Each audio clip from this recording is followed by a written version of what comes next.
श्री हरिवंश महाराज जी। महाराज जी, आपके चरणों में कोटि कोटि नमन। महाराज जी, अध्यात्म में साधन का अधिक महत्व है या आश्रय का? आश्रय का। अगर आप तप करते हैं, साधना करते हैं, तो तप लोक की प्राप्ति होगी। लेकिन यदि भगवद आश्रित हैं और कोई त्रुटियां भी हैं, ऐसी समस्याएं भी हैं जो नहीं होनी चाहिए और आपका शरीर छूट जाता है, तो आश्रय से भगवत प्राप्ति होगी। मेरे बनाए ना बनेगी कोटि कल्पनो, आपके बनाए बनेगी पल पाव में। हर समय जितनी हम में ऊर्जा शक्ति है वो हम लगाकर भजन करेंगे। जितनी हमारी बुद्धि काम कर रही है, हम गलत आचरणों से बचेंगे। लेकिन इससे भगवत प्राप्ति हो जाए, ये हमारा विश्वास नहीं। हमारा विश्वास है कि आपकी कृपा से आप मिलते हो। किसी तपस्या या भजन के द्वारा भगवान को खरीदा नहीं जा सकता, भगवान को विवश नहीं किया जा सकता।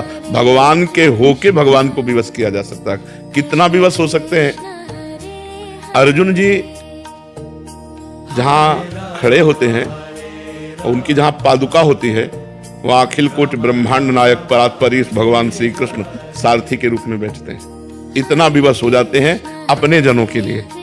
अपना जन आश्रय से होता है, मैं आपके आश्रित हूं। आश्रित की चिंता होने लगती है आश्रयदाता को। जैसे आपके दरवाजे पे कुत्ता बैठे, आपसे कोई मतलब नहीं, लेकिन वो कहीं जाए ना, तो आप अपने आप उसके भोजन की व्यवस्था करने लगेंगे। एक दिन ना सही, 2 दिन ना सही, जब आप देखोगे जाते नहीं, दरवाजे पे बैठा रहता है, तो 2 रोटी लेके निकलोगे और डालने लगोगे। उसने आश्रय एक दरवाजे का ले ले, अन्य दरवाजे ना जाए, तो ये जिम्मेवारी आपके ऊपर अपने आप सवार हो जाएगी कि सुबह शाम 2 रोटी आप डालने लगोगे।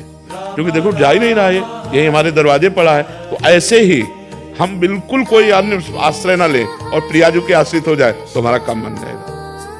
अनन्य आश्रय बहुत बड़ी बात है।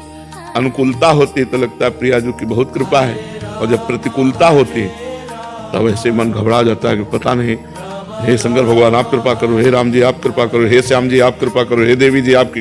नहीं, उस समय भी एक ही होना चाहिए। बने तो रघुबर ते बने और बिगड़े तो भरपूर, और तुलसी औरन ते बने ता बनिबे पे धूर। जिसका हमने आश्रय लिया है, अगर बने तो उसी प्रभु से बने, और ना बने तो बिगड़ जाए। हमें कोई बनाने की कोशिश नहीं। हे नाथ, मैं आपकी शरण में हूं, आप देख लो, पक्का हो सब ठीक हो जाएगा, पक्का सब ठीक हो जाएगा। हमें चाहिए भगवान का आश्रय दृढ़ लें। सबसे बड़ी भक्ति क्या है? आत्मसमर्पण। श्रवणम कीर्तनम स्मरणम विष्णुपाद सेवनम अर्चनम बंदनम दास्यम सख्यम आत्मनिवेदनम। आत्मनिवेदन पूर्ण भक्ति। आत्मनिवेदन का मतलब होता है आश्रय, समर्पित हो जाना। हे नाथ, मैं आपको समर्पित हूं। अंदर से मन वचन कर्म से भगवान का शरणागत निश्चित भगवान को प्राप्त होता है। हमें प्रयास करना है, जो हमारी शरणागति में कमजोरी है, कि भगवान के विरुद्ध आचरण है, जो अपने शरीर को लेकर मांगे हैं, जो अपने परिवार को लेकर मांगे हैं, वो केवल अपने प्रभु के सामने पेश करते रहें और ये मांगते रहें कि आपके सिवा हमारे मन में किसी अन्य का आश्रय न हो। जरूरतें हैं लेकिन आश्रय नहीं, ध्यान रखना। जैसे मैं आपका हूं, मेरी जरूरतें हैं, तो मैं सिर्फ आपसे कहूंगा, इनसे नहीं कहूंगा। जरूरतें हैं पर आपसे।